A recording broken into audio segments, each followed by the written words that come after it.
guys again, my name's Nicola and today I'm going to be reacting to Do All Millionaires Think the Same?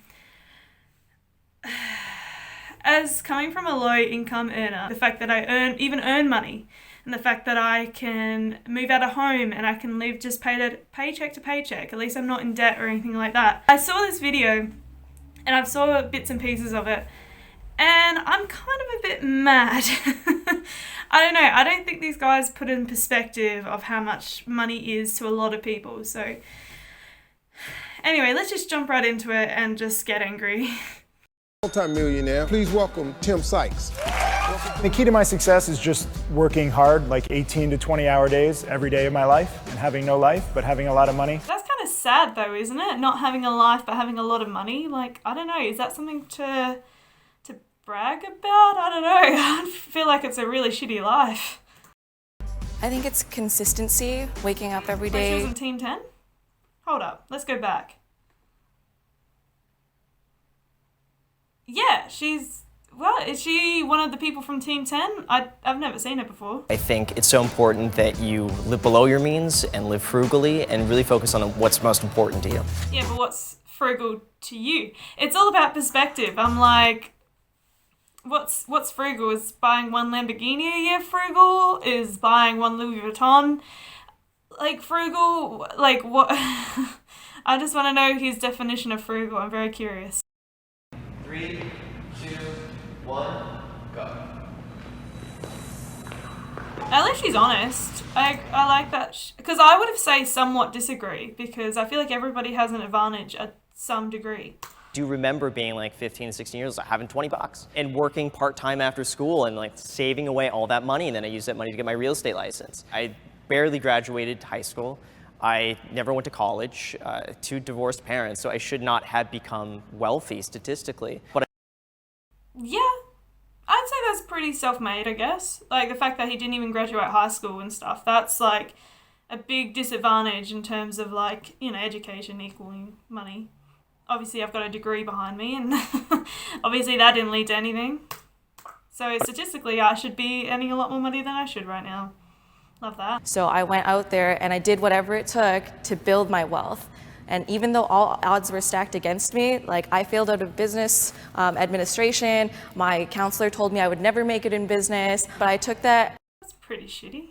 I hate it when people are just so like opinionated when you're trying to do new things and trying different stuff. Like, I don't get it. Personally, self-made has to be somebody that was growing up broke, in my opinion.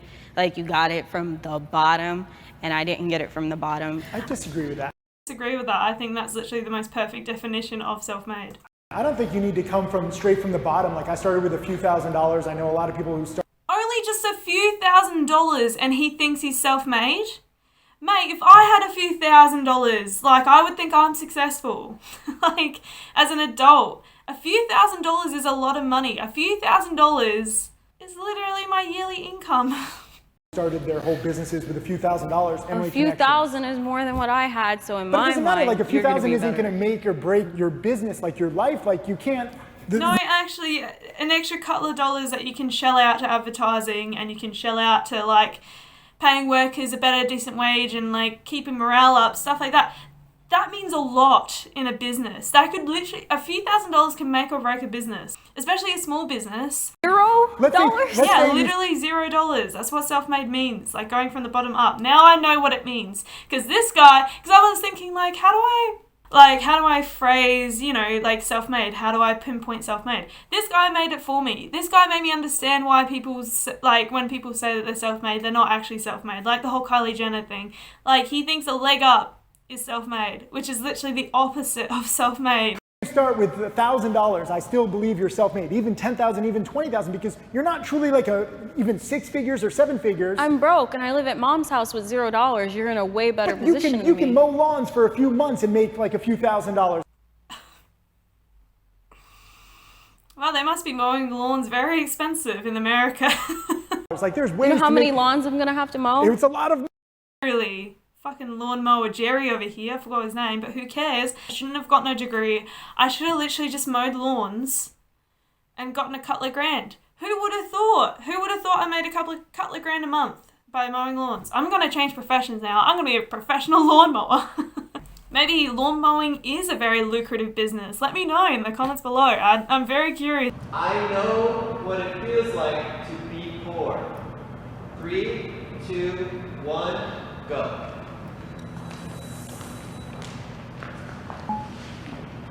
High-fiving over not feeling poor. Like, is all your self-worth due to money?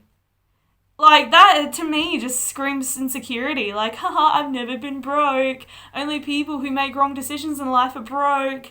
Or maybe there's a disadvantage to the system, and maybe people just don't grow up to be millionaires. High five. Only had a few thousand in the bank. I'm so poor.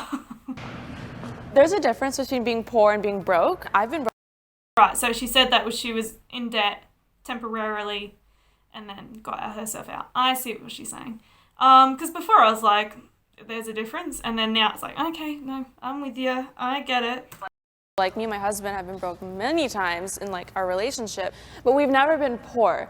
And even like a long time ago when I lived in a 1-bedroom apartment with my family, we were never poor. I mean, I was happy, like I had pudding. We went to like...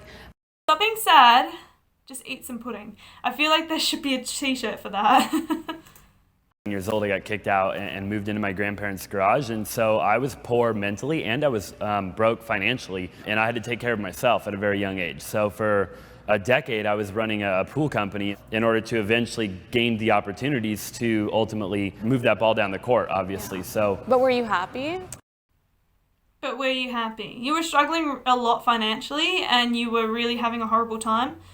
But were you happy because you weren't earning money? How is anybody happy while broke? Okay, let's just like list this out. You got kicked out when you were 7 years old to live with his grandparents. Garage, and so Grandparents' garage. Sorry, let me just put an asterisk there. I was poor mentally and I was broke financially, and I had to. Poor mentally, right? That's the big thing. Poor mentally, and broke financially. So. But were you happy? He was broke. He was poor. He was poor mentally. He got shipped off to his grandparents' garage at 7 years old. But was he happy? How is that a question that you would ask after that? Like, what? Did you hear what he just said? My mom ended up having to be chased for, and basically I was 12 years old when I got my first job going door-to-door sales, selling newspaper subscriptions, and I had to bust my ass off to help my mom. I bet he's looking at this and doesn't compute what's happening. He's just like, oh, troubling circumstances? What's that like? What's it like growing up poor? I mean, I was growing up poor. I had a few thousand in the bank, but I was like really poor. But like, what was that like? I bet he wants to argue that being poor is not that bad and you just have to mow a few lawns in order to get where you are. When we go through certain emotions, because it builds character. I like that. I'm jealous of you guys. I wish I had that mindset. Like, I traveled to third world countries to kind of see what it's like, but I still... That is so patronizing. Don't get me wrong, I'm actually pretty happy that he was self-aware enough to be like, I'm a bit sheltered. I might actually go out and, see the world and understand where people are coming from. But I just, in this context, it just makes it seem patronizing. Like, I think it's not that hard to sympathize with people's circumstances and understand that you have a luxury. I think that's where I'm pissed off with him, because it's like, I just don't think he puts in perspective how hard people work for what they have. And what they have is so little compared to what he has. 2, 1, go.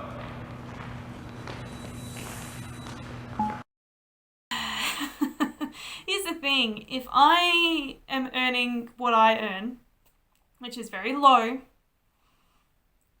I still have to pay taxes. I just feel like there should be a little bit more freedom with it, because it's really, really stressful, and I feel like a lot of businesses fail in the first 3 years because of taxes, not because they're bad at business. But that's for small businesses.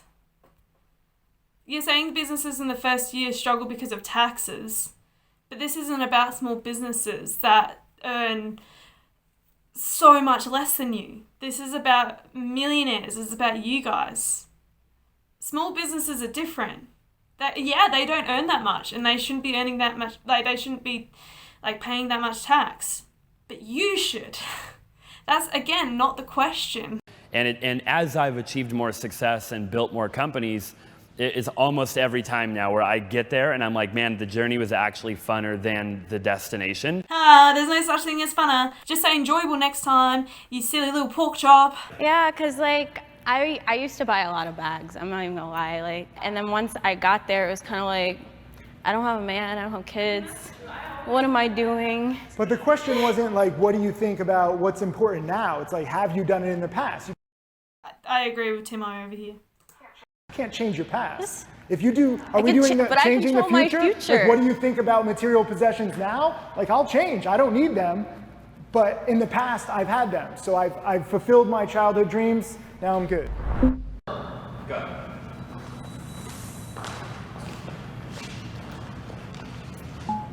If we're talking about getting successful, inequality is definitely not a problem. Like, a homeless person has rose to fame overnight. I mean, if we're talking... Yeah, because they got lucky. Not because it was a step-by-step guide in order to become successful. Like, if there was a 1, 2, 3 step guide and it was easy enough to follow, everybody would do it. They just got lucky just like you got lucky. But luck doesn't happen to everybody. That's the point. That's what is unequal. I feel like there's still just a lot of inequality. I mean, we're all minorities, and you guys are all white. And then growing up, if you put me in a 4th grade classroom and I say, show me a millionaire, you say Apple, Amazon, Timothy Sykes, he's rich. And then you're like, okay, show me somebody black, show me somebody Asian, show me somebody Spanish. You're gonna be like, it's very Michael limited, Jordan. right? It's extremely limited. They don't know. We need more examples. Yes. What she said. What I wish I could say if I was more articulate. What she said. You say the internet's a privilege, though? No. I mean, you want to get into semantics, it's a privilege to be alive during this time in history where we have the internet. Just in a sense, if you're broke, you may not have it, so you have to you can walk get free to, Wi-Fi. you have to walk you to can Starbucks. beg on the street and you can get. But I have to walk there. With the whole free Wi-Fi thing, have you ever been to those libraries and you do the free Wi-Fi thing? You can't do a majority of things because they block a lot of sites. But also, say if they didn't block any sites in the libraries and everything was dandy, have you ever tried to, say, download an Audible book to help you become more successful in free Wi-Fi? Have you ever tried to use Facebook and free Wi-Fi? It's basically dial-up at this point. You can't use free Wi-Fi to work on projects. I can't use free Wi-Fi to upload my YouTube videos. Imagine trying to do that. Imagine using dial-up speed to upload YouTube videos now. It's nearly impossible. Well, I feel like that's for internet businesses. For me, it's more beauty. For example, if I didn't kind of look good, I'm not trying to be conceited, no one would trust me to help them look better. For example, you're in stocks, that's not really privilege. You learned how to do that. My privilege has allowed me to make money just in that case, just because it's a beauty industry, that's it. I agree with what she said there. She understands the privilege of her. She is attractive. So the fact that she acknowledges that she's attractive, and that's how, she was able to become successful in the beauty community, that makes sense to me. That was a valid point, in my opinion. We live in a world where social media is extremely prevalent. So being on YouTube or Instagram or social media, a lot of it's perceived. You are constantly getting quote unquote judged. In my But opinion. even on social media, it really just depends what you post. That's very I much have a a stupid controlled $30,000 environment. watch just for. Timo, mate, just chill on the flex, honestly. You can edit out his Rolex watch that he's about to brag. I mean, they picked out really good people to have this conversation. I definitely had a thought-provoking conversation, obviously with myself, vis-a-vis you, who's sitting here with me. But yeah, that was a good video. I can see why it has 2.5 million views. If you enjoyed the conversation, I certainly did. I definitely got a lot out of it, in my opinion. And yeah, I hope I see you next time at a later date. I don't know when. Bye.